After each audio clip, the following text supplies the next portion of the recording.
imekuwa ni utaratibu wa kila mwaka, na kama sikosei ilianzishwa toka mwaka 96 na Jaji Nyalali, na imekuwa ni utaratibu wa mara kwa mara ambapo mahakama mmekuwa mkisherekea kuanza mwanzo mpya wa mahakama mkiwa mkiashiria kuanza kwa shughuli za mahakama. Mheshimiwa Hakimu, umetuelezea kazi nyingi za mahakama ambazo mnazifanya, lakini kama nilivyosema, umeeleza pia ni jinsi gani mmekuwa mkijitahidi katika kupunguza mashauri mbalimbali ambayo yamekuwa yakiwafikia, na hivyo kupunguza mlundukano wa kesi zilizopo huku kwenu. Hiyo kwetu sisi inatusaidia sana kama serikali. Ni ukweli usiofichika, ni wote tunajua ya kwamba nchi yetu inaongozwa na mihimili mitatu ya dola. Tunao serikali, tuna mahakama, lakini tunalo bunge. Lakini Mheshimiwa Hakimu, kipekee ni kushukuru sana kwa ushirikiano mkubwa ambao umekuwa ukitupatia, hasa sisi viongozi tunapofanya kazi.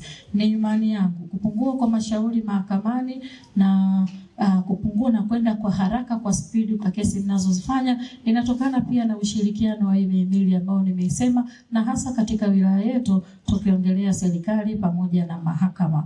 Kwa mimi nashukuru sana, ni imani yangu kutokana na ushirikiano tulionao bila kuingiliana katika mipaka yetu, ndio maana tunazidi kushuhudia wilaya yetu ya Sengerema ikiendelea kuwa tulivu. Na nitoe rai tu kwa waheshimiwa hakimu wengine, mmesikia, mmesema nyinyi wenyewe, pamoja na kwamba kazi yenu kubwa mmepewa kutafsiri sheria, lakini tumeona kwamba ndio chombo kikubwa ambacho tunakitegemea katika utendaji wa haki. Sasa haki isipopatikana, na yenyewe pia makelele yanakuwa mengi na mvurugano pia unakuwa mwingi, na yanaondoa pia utulivu wa wilaya. Kwa mimi rai yangu kwenu, niwaombe sana, tujitahidi sana katika kutenda haki. Ile dhamana tuliopewa ni kubwa, tena tumepewa kikatiba kabisa, na wananchi wana imani kubwa na vyombo vya mahakama. Haipendezi pale ambapo mwananchi anakuja tena na nyinyi mnaanza kunyoshewa vidole. Kama nilivyosema, tunatambua na nyinyi ni binadamu, lakini mwisho wa siku tunazidi kuomba muongoze sana Mwenyezi Mungu, mumtangulize sana Mwenyezi Mungu ili muweze kutenda haki, na haki yenyewe ikawe basi ni haki ya kweli. Sasa hivi maisha ya kulalamika na yenyewe yamepitwa na wakati, kwa sababu kila sehemu tumewekewa na miongozo. Ukiona hakimu ametenda haki, ndio maana tunayo TAKUKURU. Mmeona amesema TAKUKURU anatusimamia wote. TAKUKURU hana mipaka. TAKUKURU anaingia serikalini, anaingia mahakamani, kokote unakoona ya kwamba hujatendewa haki, peleka shauri lako kwa TAKUKURU. Lakini kama huwezi kupeleka TAKUKURU, kwa mahakimu wale wa mahakama za mwanzo, pia tuna kamati ya maadili ya mwenendo na uandishaji wao kwa shughuli za mahakama za mahakimu wa mahakama mwanzo pale katika ofisi ya mkuu wa wilaya, ambapo nyinyi wananchi mnatakiwa kuleta malalamiko yenu, tutawasikilizeni. Mheshimiwa Hakimu na viongozi wote mliofika, nafikiri mmejieleza vizuri na kazi mnazozifanya, lakini pia tumesikia ofisi yetu ya mwendesha mashtaka pale jaribu kushare na Mheshimiwa Hakimu.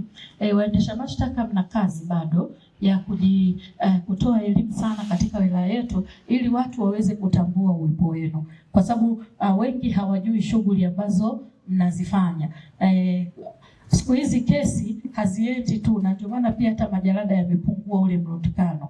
Kesi zikishafika polisi wanazipeleka kwa mwendesha mashtaka, anaangalia, je, hapa kuna kesi ya msingi au hamna kesi ya msingi. Sasa kama hakuna kesi ya msingi, unakuta lile shauri linarudishwa au mnashauriwa jinsi gani nyingine za kufanya ili kuweza kupunguza. Sasa malalamiko yanakuwa mengi polisi au mahakamani, sijasikilizwa. Ni vizuri ofisi ya mwendesha mashtaka tutumie platform kwenye mikutano mbalimbali ambapo watapitishwa katika mambo mbalimbali, na ukiona nawe una issue yote unaweza kutafuta hiyo platform tukaongea nao wakaenda kukutafutia pale na kueleza. Jamhuri ya Muungano wa Tanzania, mimi niwasihi sana kila mmoja basi atimize wajibu wake. Tunapotimiza wajibu wetu kila mmoja, basi ndio pale tunajikuta hata kauli mbiu hiyo ambao ushiriki wa kwenu mahakama katika ustawi wa maendeleo ya taifa letu na wengine wote, kila mmoja ana jukumu hilo. Hiyo kauli mbiu ni kama mtambuka, haiwagusi tu mahakama peke yake. Kila mmoja ana jukumu la kuhakikisha anashiriki katika kuhakikisha